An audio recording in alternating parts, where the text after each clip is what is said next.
You look at an animation show, like a show like on Cartoon Network, on Adult Swim. It takes the network about anywhere between $500 to $700,000 per episode to produce, and it takes a very long time.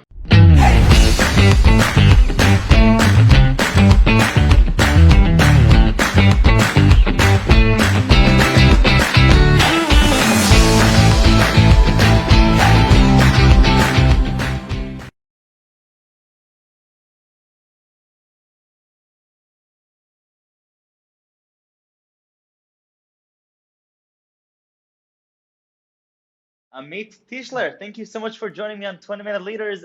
Finally, it's an honor to have you here. Yeah, thank you so much. Happy to be here.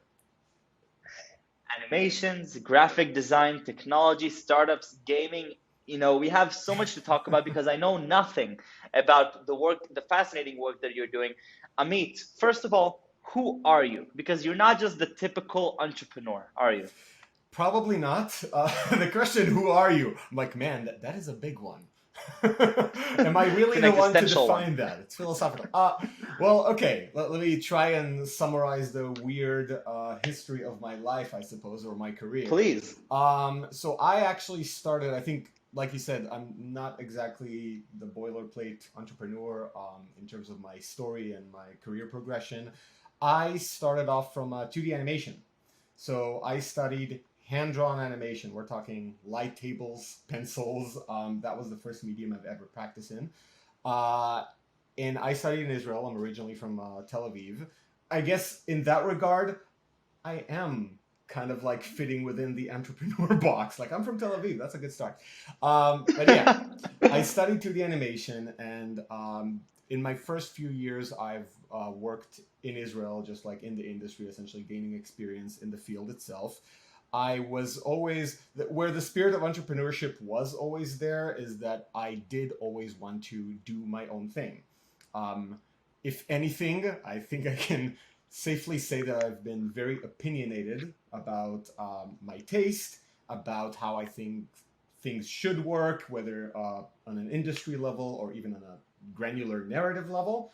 And that really drove me forward, because one of my goals was, I realized, okay, if I'm going to stay in Israel, sure, I'll be able to continue working, but it's never going to take me one step forward or one step beyond. I always wanted to get more into the glass ceiling. Exactly, kind of the glass ceiling of just, being outside of where real entertainment kind of comes from, which is Los Angeles, where I live in today. And I knew that I kind of had to be here to really get things going, especially because a lot of my interest was in developing original IP.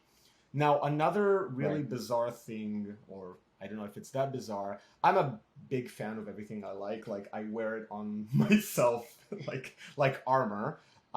And I've always been a video game fan. I also worked as a video game journalist early on. And my career ended up really drawing me back and forth between work on software, whether it's like educational or game development, to TV animation. So I've always kind of skipped between the two. I moved to the States at around 10 years ago, and I did my master's here and then moved to California because I was like, all right, if I want to work in animation, if I want to work in entertainment, this is the place. You got to be here. And fun fact, before you moved to the US, you actually helped me compete in a Doodle for Google competition for, I think, like Israel's 60th anniversary. And so thank you for taking the time to spend with, my 8-year-old self. I was amazed that you remember that. Of course I remember, because I sent it in. I don't know if you even know, I sent it in as if I did it. I didn't. Totally fine. I just sat next to you while you did it. You've just documented your crime, sir. Exactly. Amit, before we continue, you're mentioning the animation space, graphic design space. I know nothing about this. Give me the 3-minute crash course. What is the animation space? What does the supply chain look like? What does an animator even do in their day-to-day life? That is a fantastic question, and it's multi-layered, and it actually transitions really nicely into how I started my company, PopBase, with Lisa and Richard. Perfect. So basically, like, as an animator, even though you are essentially the craftsperson making the show, whether it's 3D animation or 2D animation, you are the one moving the characters. Animation is, in the end, motion. It's motion graphics. It's more specifically, let's say, character-based motion graphics is the best way to kind of define it, as opposed to just standard like motion graphics that are more graphic design based. And in the end of the day, this is a massive, massive industry that is cross-generational, that's dealing with a lot of creative IPs. I think one of the things that I've seen both fascinate the tech industry and also really confuse the tech industry is entertainment seems to have a really massive blind spot when it comes down to integrating technology, right, into its pipelines. These are actually really old programming pipelines. As an animator, you come in and you work within the studio system, right? So by the time that you come in, the process has already been through, a show has been pitched. That's your concept. The show has been developed, and there are multiple steps in the process, whether it went through a network or the studio system. It actually gets incredibly complicated. And then by the end of it, when it actually gets green light into production, you're starting with pre-production. You're bringing in your screenwriters, then you're bringing in your storyboard artists, your designers. At some point, while production is already running, you have a channel that it's going to be on, or you know what your distribution is. At that point, the animator comes in. You already have all of your guidelines, right? You're part of an animation team, usually working hand to hand with pre-production and post-production.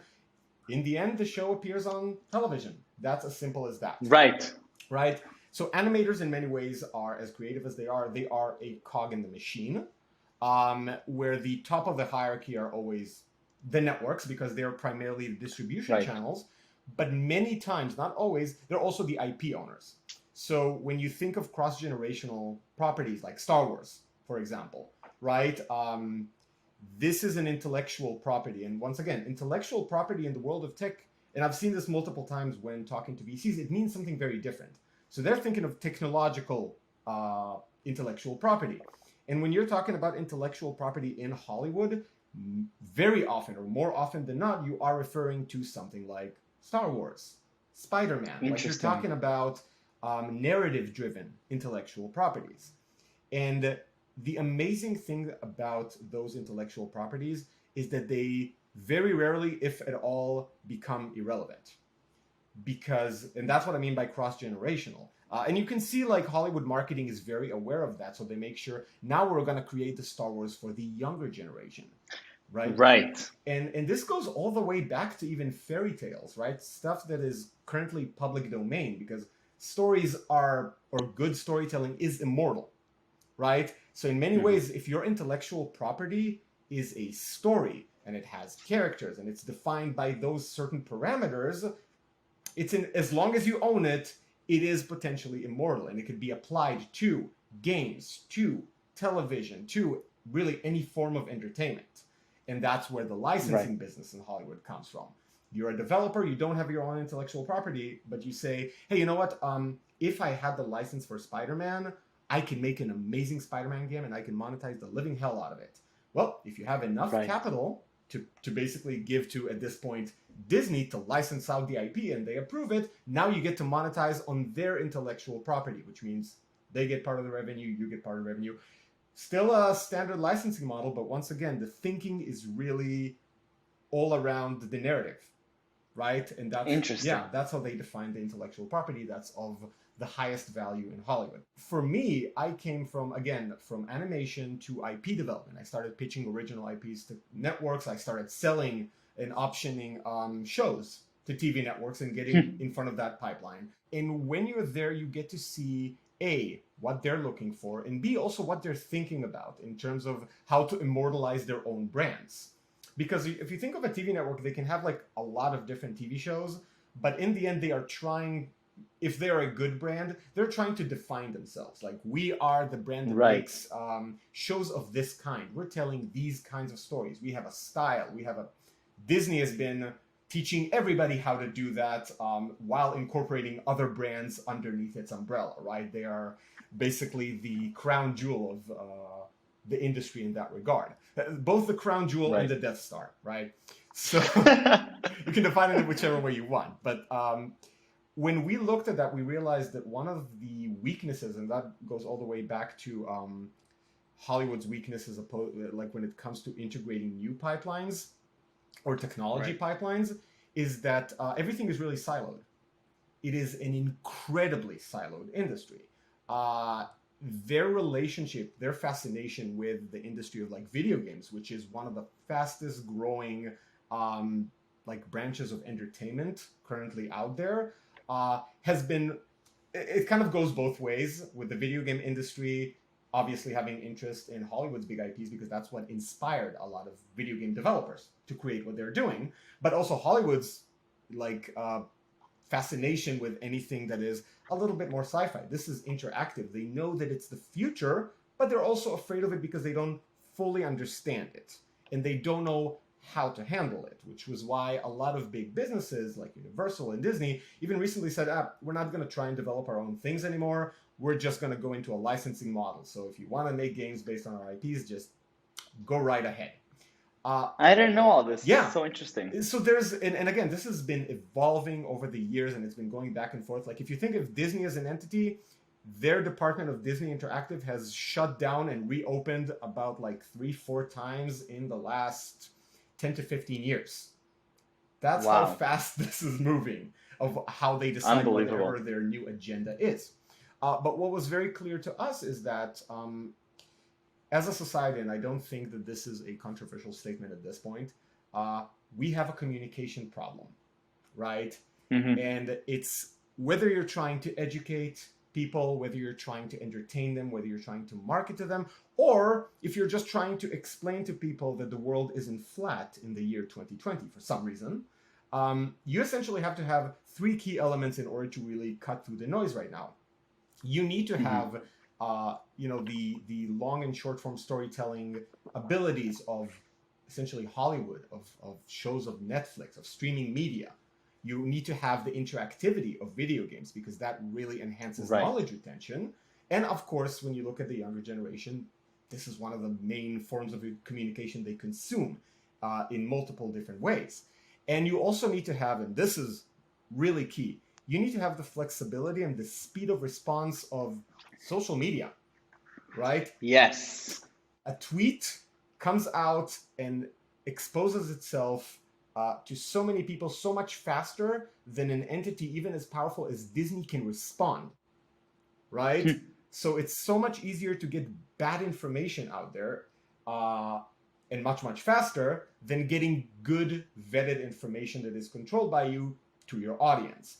And part of it is just that pipeline. If you think about creating an animated show, right? And this is where my experience comes in this company, because our entire agenda and what our technology does is take those 3 things, right? The fast flexibility and response time of social media, those basically social media marketing practices, interactivity of video games, and the ability to tell an ongoing linear story. Right. Takes these 3 things, kills them in one stone, and essentially build an infrastructure that puts them all through one ecosystem, which is incredibly powerful and has taken us years to actually develop something that can work. But the idea is really to be able to create a form of communication that is sustainable, that is future-proof, and we just believe that it's kind of inevitable, right? You're looking at I have to say, Amit, you were talking about, PopBase and the journey that you've gone through, and I have to say that, I've seen the product, and the way that you're describing it as is, a communication tool and future-proof, and that whole vertical of this integrated communication that is not really understandable for somebody coming in from both from a different generation. Even I'm considering myself as an older generation from this, because I'm getting and producing information very differently than the way that, for example, my nieces do. Right. But I think that what you're doing with PopBase is really fascinating, and I'd love for you to share with me a little bit about what you're tangibly doing. What is PopBase? What is the technology that you're building, and what is the future that you envision with PopBase as an integral part of every kid's, I guess, daily routine as they go through learning and developing habits? That is a fantastic question. So let me try and give you the aspirational part of the pitch. It will maybe help illustrate what it is we're aiming for. So if you can imagine, let's say, a Netflix cartoon, an animated show that also plays like an open world video game, right? Like a Zelda or World of Warcraft. but has the ability to update its content and be as responsive as a social media brand. That's essentially the technology that PopBase built. It is a CMS, so it's a web portal that allows us to control a creative IP within an ecosystem on any screen. Now, I'll illustrate that for you, right? So our go-to-market strategy right now, we built this technology. We're like, we know this works. We know this is fantastic. We know we can drive these incredibly immersive, story-driven experiences and really just control a virtual world through a live ops dashboard in a way that isn't loose. And what I mean by isn't loose, it's not a creator platform, which is what a lot of the focus of, let's say, social media companies have been currently. Like, how do we make tools that anyone can just tell any story?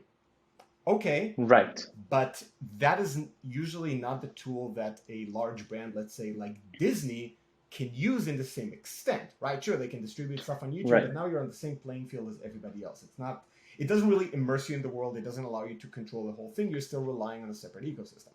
So what we're doing is that we're launching through the wellness market, right? Which is a market full of white space. It's got like $575 billion market right now, where most of the apps that kids are given are either mini games, or they're kind of like they have the Fitbit approach of like, I'm giving you an interactive task list that's gamified.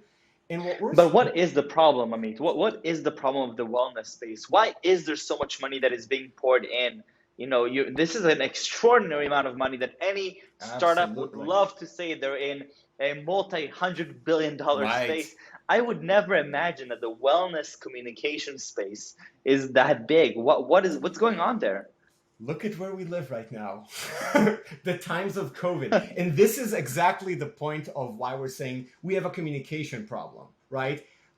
Just the idea of teaching people, hey, wear a mask when you go outside because this is what happened. Wash your hands, right? Basic hygiene, basic safety, things that you think people should know or should learn through schools or should learn through really anywhere.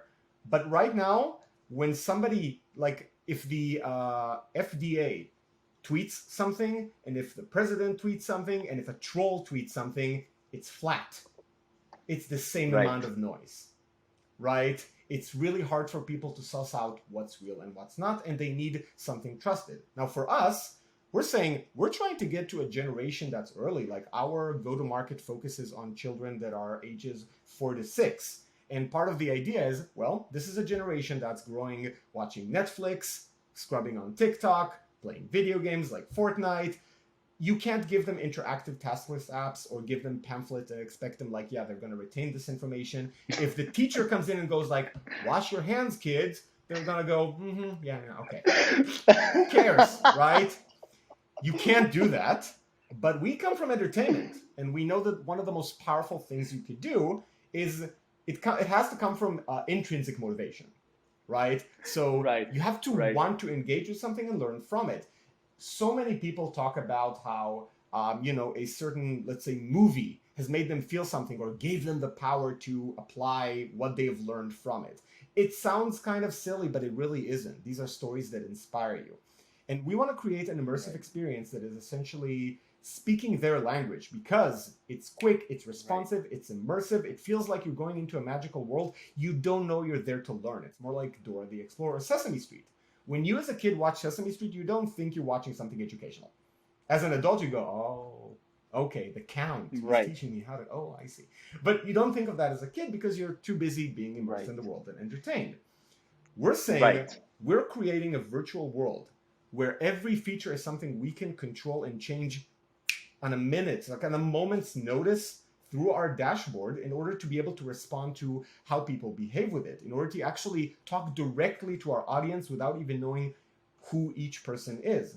You think of Dora the Explorer, they always have these segments where, and it's very sweet, and I get where it's coming from, but it's also kind of awkward. Dora kind of turns to the camera and goes like, well, kids, what do you think? Blank stare. And I'm like, you assume that they respond, you pilot it, but you can't really track something like that. We're actually telling kids, no, you need to respond and we'll know it, right? You're actually speaking to the character, and we will know. I think that I have to say, Amit, one of the things that I have to mention here, because I think, on one hand, creating content that is interactive and is producing the same effect. And it's incredible. But building an infrastructure that allows others to come and modify that content to fit their own specific needs, Yeah. right? Every school wants to tell their story a little bit different. Every place that needs to teach about how to deal with an earthquake needs to do it in a little bit of a different situation, Yeah. different communication. We're looking at a globalized world. We're still, a million different cultures. Even within the US, we have different cultures and different ways of communication. And having a team of animators building one product with one communication that targets all just doesn't work, especially not for kids. Of And I course. think that what you're doing with PopBase, beyond the actual messaging of one game, but actually building the infrastructure that allows other creators to go and modify that. I think that's really the innovative part here that I, as a technologist and as a startup enthusiast, I'm really excited about. Yeah, thank you. And the interesting thing is the way that we're thinking about it. And again, we'll see where the market actually takes us. But right now, the way that we're launching is that we're launching our own original IP because once again, we're going, this has Right, great value. And we get to gather right, our own team of experts to say, we have a showrunner, an actual Hollywood showrunner. Like, he's going to help us dictate the content. He's going to rely on their knowledge. But like you said, he's going to work with schools. He's going to work with hospitals that essentially tell him, like, a segment of our audience, we want to get them this right. information. Can we get this just a... Absolutely. The system allows you to do that. It allows you to also distribute it publicly. Now, what it also allows to do, and that's what we're really hoping, because that's the, let's say, Woodland Mystery is the product that we're launching on the system as, it's a railway system. And this is the first product we're kind of tossing on it because, again, area full of white space. It's a good way to break into the market. But what we're saying is, okay, on one hand, you could have the $100 million business of Woodland Mysteries does really well. And now the kids are growing out of it. Make your new IP, right? Make another one for kids 5 to 8. Make another one so kids grow up. It's great. We will be delighted. That's like having your own proprietary tool that gives you that advantage. The other thing you touched on, that's the multi-billion-dollar business, right? And it's something that we're Right. optimizing for, which is the minute you put it out there, our tool doesn't only solve the communication problem, it's also it's a pipeline tool that comes from, again, thinking of animation. Yes. Our founding team I come from television. My CEO and CTO both come from long history of video game development on both engineering and the technical art side. And that's where we really combine our thinking with, like, this is how Hollywood handles things, and this is how video games handle things. Just as a side note, the video game industry has been so far ahead on so many technologies. And I think now the tech world is starting to catch up to it because they're going like, oh my God, look at, why is this so successful? How are they doing these things? In terms of Right. R&D, they are so far ahead, you have no idea. Like, I encourage VCs to look more and more into the video game industry because a lot of the tech companies right now that are considered disruptive really seem to them like primitive at this point, right? So when you look at all of these pipelines, we're essentially saying, and this is an interesting piece of information regardless, but when you look at an animation show, like a show like on Cartoon Network, on Adult Swim, it takes the network about anywhere between $500,000 to $700,000 per episode to produce, and it takes a Wow. very long time. You think of the length of a season. On Netflix, it's like 8 episodes per season. The traditional Yeah. format is more like 11 minutes, 20 episodes per Yep. season. It takes years from when you actually start pre-production to when you end Unbelievable. it. And even the production of an episode itself takes months. We essentially built a Unbelievable. tool that allows us to distribute the same length, like a half-hour, fully interactive, fully immersive piece of content, an episode, with a team of like 5 to 6 people in 2 weeks.